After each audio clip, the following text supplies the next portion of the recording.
आज मैं आप लोगों के लिए बहुत ही प्यारा सा नेक डिज़ाइन बनाना सिखाऊंगा। तो आप लोगों ने इस वीडियो को आखिर तक देखना है। तो चलिए जी वीडियो को शुरू करते हैं। सबसे पहले मैं स्लिट की कटिंग कर लूँगा। स्लिट की कटिंग करने के लिए ऊपर से मैंने यहाँ से 2 इंच पे रखना है। 2 इंच पे निशान लगाने के बाद इसकी जो डीप होगी स्लिट की वो 15 इंच पे मैं निशान लगा लूँगा। 15 इंच पे निशान लगाने के बाद मुझे यहाँ से पौने इंच पे निशान लगाना होगा। अगर लेस पतली है तो आप यहाँ से आधे इंच भी रख सकते हैं और ऊपर से 1.5 इंच भी रख सकते हैं। तो चौड़ी लेस मैंने ली हुई है, कम से कम इसका आधे इंच का गैप आना है, तो इसलिए मैंने यहाँ से गैप थोड़ा सा ज़्यादा रखा है। तो इन दोनों लाइन को आपस में मिला लेना है। मिलाने के बाद गले की कटिंग करनी है।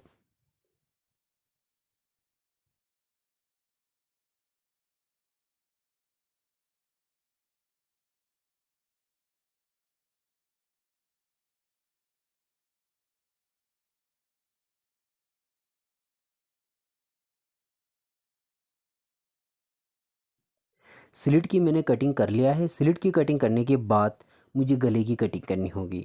तो गले की कटिंग करने के लिए मैंने बुकरम का पीस लिया हुआ है। इसको मैंने इस तरीके से डबल फोल्ड कर लिया है। ये देखें, डबल फोल्ड करने के बाद जितना आप गले की साइज़ पहनते हैं आपने अपने हिसाब से गले की कटिंग कर लेनी है। तो ऊपर से मैं यहाँ पे इस तरीके से, ये देखिएगा, 3.25 इंच पे निशान लगा रहा हूँ। 3.25 इंच पे निशान लगाने के बाद डीप पे मैं निशान लगा लूँगा इसकी 5-5.5 इंच पे। 5.5 इंच पे मैं निशान लगा लूँगा। तैयार जो गला आएगा वो 5 इंच आएगा। आप जितनी मर्ज़ी आप इसकी डीप और ऊपर से जो इसकी नेक की जो साइज़ है वो आप अपनी मर्ज़ी से रख सकते हैं। उसके बाद फिर मैंने इस तरीके से राउंड शेप की निशान लगा लेनी है। निशान लगाने के बाद मुझे गले की कटिंग करनी होगी। बिल्कुल निशान के ऊपर ही मैं कटिंग कर लूँगा।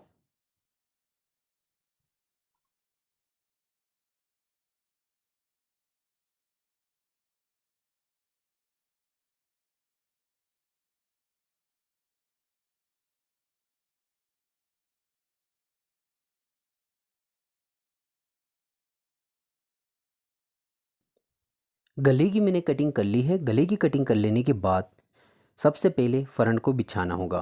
फ्रंट बिछाने के बाद ऊपर मैंने गले की जो साइज़ रखी हुई थी वो 3.25 इंच थी। तो 3.25 इंच पे मैं निशान लगा लूँगा और कुटका लगा लूँगा। कुटका लगाने के बाद फ्रंट को मैंने ओपन कर लेना है। तो फ्रंट को मैं इस तरीके से नीचे बिछा लूँगा। नीचे बिछाने के बाद इसको मैं इस तरीके से ओपन कर लूँगा, ये देखिएगा। और फ्रंट की जो उल्टी साइड है वो ऊपर की तरफ और जो नीचे साइड है वो सीधी साइड है वो नीचे की तरफ रखनी है। इस तरीके से रखने के बाद मुझे यहाँ पे सबसे पहले निशान लगाने होंगे 15.5 इंच पे। निशान लगाने के बाद ऊपर से मैंने इसको रखना है ऐसे, बिल्कुल सेंटर से सेंटर मिला के रखने के बाद यहाँ से इस स्लिट को मैंने 2 इंच पे निशान लगाया था। तो यहाँ से मैंने, ये देखिएगा, सेंटर से 2 इंच इस साइड पे और 2 इंच इस साइड पे, टोटल ये 4 इंच का आएगा। ठीक है, इस तरीके से मैंने निशान पे इन दोनों स्लिट्स को, यानी कि इस स्लिट को मैंने दोनों बुकरम को निशानों के ऊपर रखना है। ये देखें, स्लिट मैंने अलग कटिंग कर ली थी और गला मैंने अलग कटिंग किया हुआ है। कुटका जो मैंने लगाया हुआ है वो गले के लिए लगाया है। स्लिट के लिए जो अभी मैंने निशान लगाए हैं वो मैंने 2 इंच की निशान लगाए हैं, मैंने इसके ऊपर चिपका लेना है। स्लिट को मैं 3.25 इंच के ऊपर नहीं चिपका सकता क्योंकि मैंने उसकी कटिंग जो की है वो मैंने 2 इंच पे की है।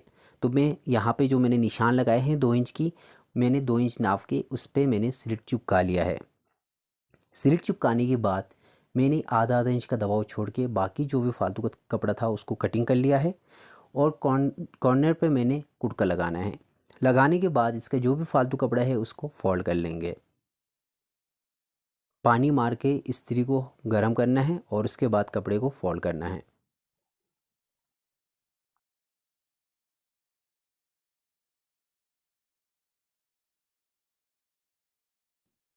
स्लिट को चिपकाने के बाद इसको सीधी साइड से भी हल्की सी इस्त्री मार लेंगे। तो इस तरीके से मैं इस्त्री कर लूँगा। इस्त्री करने के बाद मैंने गले को चिपकाना है। गले की मैंने जो कटिंग की थी उस गले को मैंने यहाँ पे लाके इस तरीके से चिपकाना होगा। ऊपर से मैंने गले को 6.5 इंच बिठाना है और इस तरीके से मैंने इसको रखना है फालतू कपड़े के ऊपर और अच्छी तरीके से इस्त्री की मदद से इसको चिपका लेना है।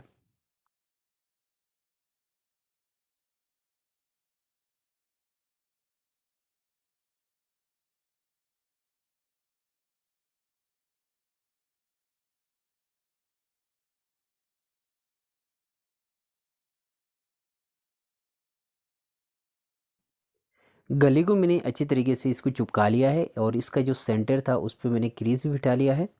बिठाने के बाद अभी मुझे सेंटर पे लगाने के लिए पीस चाहिए होगा। उसके लिए मैंने सादा कपड़े के ऊपर बुकरम चिपका लेनी है। बुकरम की जो साइज़ होगी वो 0 साइज़ होगी और इसको तकरीबन 12 से 13 इंच की बुकरम मैंने चिपका लेनी होगी। तो फालतू कपड़े के ऊपर यानी कि सिंपल सादा कपड़े के ऊपर मैंने इस तरीके से बुकरम को चिपका लेना होगा। तो अच्छी तरीके से मैं इसको इस्त्री कर लूँगा। इस्त्री करने के बाद इस पर मैंने पेंटेक्स डालने हैं। तो बैक साइड से इस तरीके से फालतू कपड़े को फोल्ड करना है और एक साइड पे मैंने बुकरम चिपकानी है और इनकी जो लेंथ जो होगी वो कम से कम 13 से 13.5 इंच होनी चाहिए। इस तरीके से मैंने कपड़े को चिपका लिया है। चिपकाने के बाद अभी हम लोग चलते हैं मशीन पे और डिज़ाइन बनाना शुरू करते हैं। सबसे पहले मैं बुकरम जो मैंने चिपका लिया था उस पर मैंने पेंटेक्स डालनी है। सबसे पहले जो पेंटेक्स डलेगी वो सबसे ऊपर मैंने कपड़े को फोल्ड कर लिया हुआ है, उस पर ही मैंने पेंटेक्स डालना है। ये मैंने एक पेंटेक्स डाल दी है। ये देखें इस तरीके से मैंने पेंटेक्स डाल दी है। पेंटेक्स डालने के बाद फिर मैंने आधा इंच का दबाव छोड़ के फिर मुझे पेंटेक्स डालनी होगी और इसी तरीके से तकरीबन 13.5 इंच का मैंने जो बुकरम चिपकाया हुआ है 13.5 से 14 इंच का, उस पर मैंने पेंटेक्स डालने होंगे। तो चलिए जी जल्दी से मैं इस पर पेंटेक्स डाल के फिर मैं आपको दिखा देता हूँ।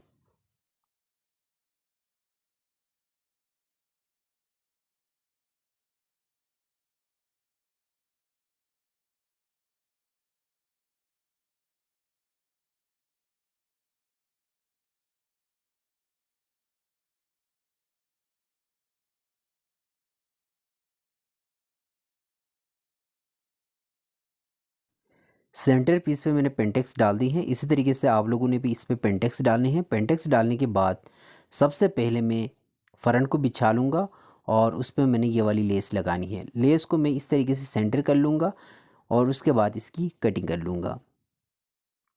कटिंग कर लेने के बाद मैंने सबसे पहले फ्रंट को इस तरीके से बिछाना होगा। ये देखें इस तरीके से मैं फ्रंट को बिछा लूँगा। बिछाने के बाद ग्लू स्टिक्स की मदद से मैंने इस पर ग्लू लगाना है। ये देखें इस तरीके से दोनों या बल्कि तीनों साइड पे मैं इस तरीके से ग्लू लगा लूँगा।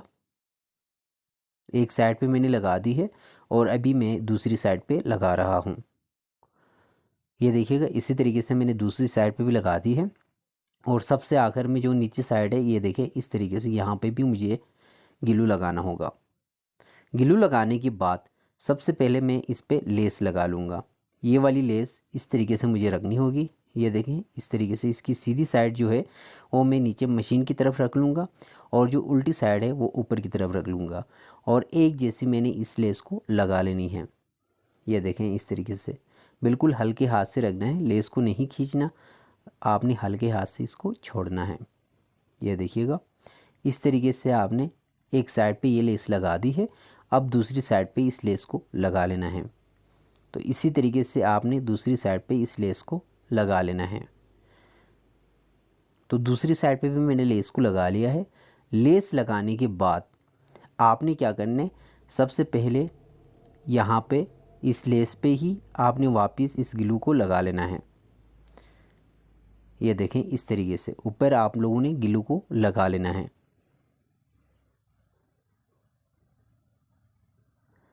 तो इसी तरीके से आपने दूसरी दफ़ा इस ग्लू को लगा लीजिएगा।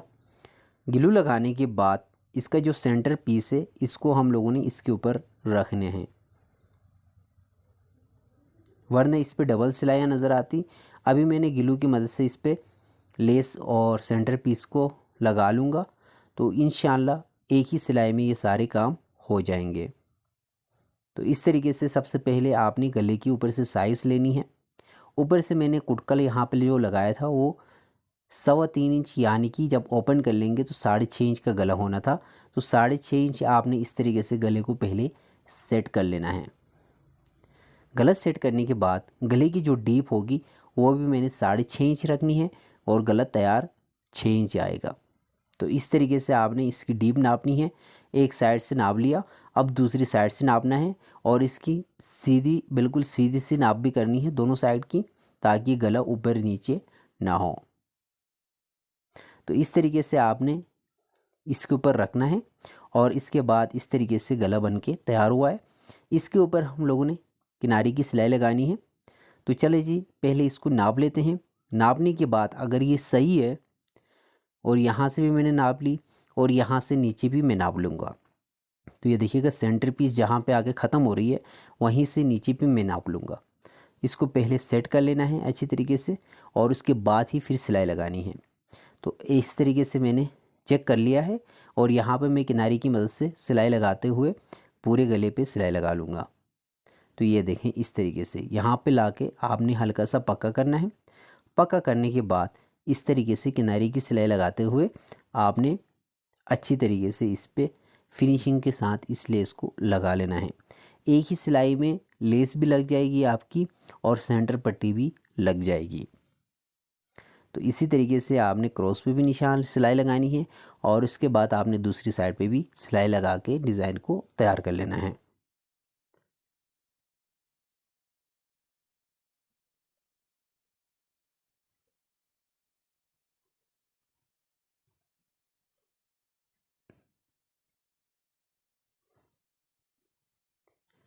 गले पे मैंने लेस और सेंटर पट्टी लगा दी है। सेंटर पट्टी लगाने के बाद सबसे पहले फ्रंट को इस तरीके से नीचे बिछा लूँगा। गले पे सेंटर पीस और लेस मैंने लगा ली है। लेस लगाने के बाद इसकी बैक साइड से देखें सेंटर पीस किस तरीके से लगा हुआ है, तो इसी तरीके से लगने चाहिए। उसके बाद फिर आपने क्या करना है, इसके ऊपर गला रख के सिलाई लगानी है। तो मैं गले को इस तरीके से रख लूँगा। जो 3.25 इंच में मैंने कुटका लगाया हुआ था उस कुटके पे ऊपर मैंने गले को रख के सिलाई लगानी है। तो ये देखिएगा, इस तरीके से आपने पहले कुटके के साथ गले को मैच करना है और उसके बाद फिर आपने आलपिन लगाने हैं। तो चलें जी, जल्दी से मैं इसको मैच कर लूँगा और उसके बाद आलपिन लगा लेते हैं। जहाँ पे भी आपको चाहें, यहाँ पे मुझे आलपिन लगानी चाहिए तो आप ज़रूर वहाँ पे आलपिन लगा लीजिएगा, क्योंकि गला ऐसा होता है अगर हल्का फुल्का भी टेढ़ा हो गया तो पूरी कमीज़ की जो शेप होती है वो आउट हो जाता है। तो इसलिए गला जब भी पलटी करें तो आप लोगों ने एक चीज़ ध्यान रखनी है, तो गले को अच्छी तरीके से आपने पलटी करना है फिनिशिंग के साथ, और अच्छी तरीके से इस पे आल्विन्स वगैरह लगानी है और इस्त्री इसकी अच्छी होनी चाहिए और तुरपाई हो तो ज़्यादा बेहतर होता है। ज़्यादातर सिलाई लगाते हैं तो गले पे कभी भी आप लोग जो बाद में तुरपाई करते हैं वहाँ पे आपने आउटसाइड पे सिलाई नहीं लगानी, वहाँ पे तुरपाई ही कर लीजिएगा। तो आपने क्या करना है, टांके को थोड़ा सा छोटा करना है और बुकरम के साथ साथ आपने सिलाई लगा के गले को पलटी करना है। तो इस पे भी मैंने बुकरम के साथ साथ सिलाई लगा लिया है। सिलाई लगाने के बाद आपने क्या करना है, इस पे 2 सूत का दबाव छोड़ना है, बाकी जो भी फालतू कपड़ा होगा उसको कटिंग करना है। तो आपने 2 सूत से कम कपड़े को नहीं रखना, बाद में वो जो कपड़ा है वो निकल जाता है और ख़राब हो जाती है। तो इसलिए कम से कम 2 सूत का दबाव छोड़ना है। छोड़ने के बाद उस पर आप लोगों ने कट्स लगाने हैं।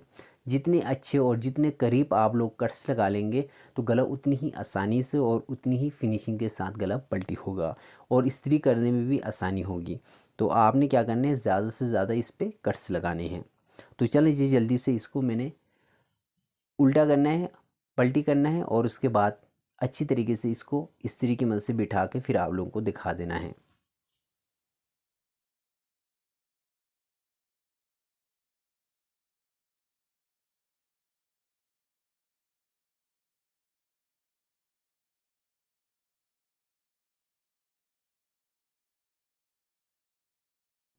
गले को मैंने इस्त्री कर लिया है। इस्त्री करने के बाद बीच में जो गैप आ रहा है उसको मैंने यहाँ से कटिंग कर लेना है। ये देखें, इस तरीके से कटिंग कर लेना है। कटिंग कर लेने के बाद जो फालतू कपड़ा है इसको इस तरीके से फोल्ड करना है। ये देखें, इस तरीके से आपने फोल्ड करना है। तो अच्छी तरीके से आप लोगों ने करना है, सुकून से करना है, ताकि कोई भी जल्दबाजी में काम ख़राब ना हो। तो आपने अच्छी तरीके से इसको फोल्ड करना है और उसके बाद तुरपाई की मदद से गले को तुरपाई कर लेना है, ताकि गले में फिनिशिंग आ जाए। तो ये देखें, इस तरीके से आपने कपड़े को फोल्ड करना है, जो बुकरम का दबाव होता है। फोल्ड करने के बाद आपने इस पर तुरपाई कर लेनी है। गले को मैंने पलटी करके उस पर मैंने तुरपाई कर ली है। तुरपाई करने के बाद मैंने हाथ से इस तरीके से बटन बना लिए हैं। आप भी बना सकते हैं, आप भी इसी तरीके से बना के गले पे लगा सकते हैं। तो इसी तरीके से जो मैंने पेंटेक्स वाले जो पीस है उसका सेंटर करके मैंने ये बटन लगा लेने हैं। बटन लगाने के बाद गले का लुक कुछ इस तरीके से आ रहा है। ये देखिएगा, बहुत ही प्यारा लग रहा है, बहुत ही अच्छा लग रहा है। बीच में मैंने पेंटेक्स डाल दी हैं, साइड पे मैंने स्लिट पे लेस लगा दी है। इसी तरीके से आपने इस स्लिट को कटिंग करके इसी तरीके से आप लोग इस डिज़ाइन को बना सकते हैं। अगर वीडियो अच्छी लगी है, वीडियो समझ में आए तो वीडियो को लाइक कर दीजिएगा, अपने दोस्तों के साथ ज़रूर शेयर कर लीजिएगा ताकि वो भी अपनी कुर्ती पे इस तरीके की कोई डिज़ाइन बना सकें। अगर आप लोग मुझे कोई सजेशन देना चाह रहे हैं तो आप लोग मुझे कमेंट्स करके बता सकते हैं। अगर आप लोगों को समझ में नहीं आया तो आप लोग मुझे कॉल कर सकते हैं या फिर व्हाट्सएप मैसेज कर दीजिएगा, ज़्यादा बेहतर ये होगा कॉल से। तो आप मुझे व्हाट्सएप मैसेज कर दीजिएगा, इंशाल्लाह मैं आपको रिप्लाई करने की पूरी कोशिश कर लूँगा। अगर वीडियो अच्छी लगी, वीडियो समझ में आए तो वीडियो को लाइक कर दीजिएगा। चैनल पर अगर पहली बार आए हो तो चैनल को ज़रूर सब्सक्राइब कर दीजिएगा, साथ ही बेल आइकन को प्रेस कर दीजिएगा। मैं ऐसी वीडियोस लाता रहता हूँ। मिलते हैं एक न्यू वीडियो में, तब तक के लिए अल्लाह हाफिज़।